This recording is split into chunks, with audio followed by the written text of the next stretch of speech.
मुंबई खुल्या प्रवर्गासाठी महापौर पदाची जी आरक्षण सोडत आहे ती निघालेली आहे। त्यामुळे मुंबईचा महापौर हा पुन्हा एकदा सर्वसाधारण खुल्या प्रवर्गाचा होणार आहे। पण याआधी 2 वेळेस सर्वसाधारण खुल्या प्रवर्गासाठी आरक्षण निघालेलं असताना यावेळी मुंबई महापालिकेचं महापौर पद हे ओबीसीत का टाकलं नाही किंवा एसटी प्रवर्गासाठी का टाकलं नाही, तिथे का नाही त्याची सोडत निघाली, असा सवाल खरं तर मुंबई महापालिकेच्या माजी महापौर आणि विद्यमान शिवसेना ठाकरे गटाच्या ज्या गटनेत्या आहेत ज्यांची नेमणूक तशी करण्यात आली आहे त्या किशोरी पेडणेकरांनी उपस्थित केला। आणि मग किशोरी पेडणेकर असतील, इतर शिवसैनिक असतील, पदाधिकारी असतील, खरं तर त्यांनी आज आरक्षण सोडतीवर बहिष्कार टाकला आणि त्यांनी हाच मुद्दा लावून धरला की ही सगळी जी आरक्षण सोडतीची प्रक्रिया आहे तीच सगळी फ्रॉड आहे किंवा त्यातच काहीतरी म्हणजे सत्ताधाऱ्यांचं मॅन्डेट लक्षात ठेवून ही सगळी आरक्षण प्रक्रिया राबवण्यात आली असा आरोप खरं तर आज पेडणेकरांनी केला। माध्यमांशी संवाद साधताना खरं तर त्यांनी अनेक गोष्टींवर आक्षेप घेतला। त्यातलं हे एक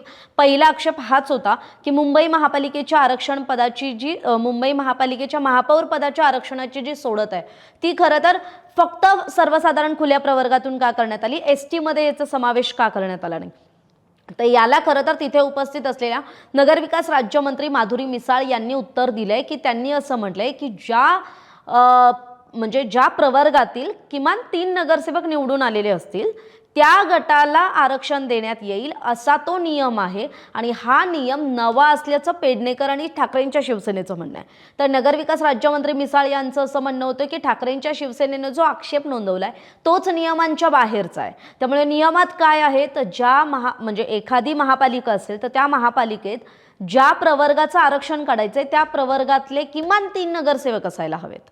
आता जर असा नियम असेल तर मुंबई महापालिकेबाबत सांगायचं झालं तर मुंबई महापालिकेत जे मागच्या काळात चर्चेत होतं की एसटी प्रवर्गासाठी आरक्षण निघू शकतं आणि एसटी प्रवर्गासाठी आरक्षण जाहीर झालं तर तिथे ठाकरेंचा महापौर होण्याची शक्यता 100% होती, कारण मुंबई महापालिकेत एसटी प्रवर्गाचे जे 2 नगरसेवक निवडून आले ते दोन्ही सुद्धा ठाकरेंच्या पक्षाचे। त्यामुळे खरं तर मग ठाकरेंच्या पक्षाकडून कोण निवडून येऊ शकत होतं आणि मग ठाकरेंच्या खरं तर महापौर पदाचं जे स्वप्न होतं त्याला खरं तर इथे काय म्हणतात स्वप्नांचा चुराडा झाल्याची चर्चा आहे।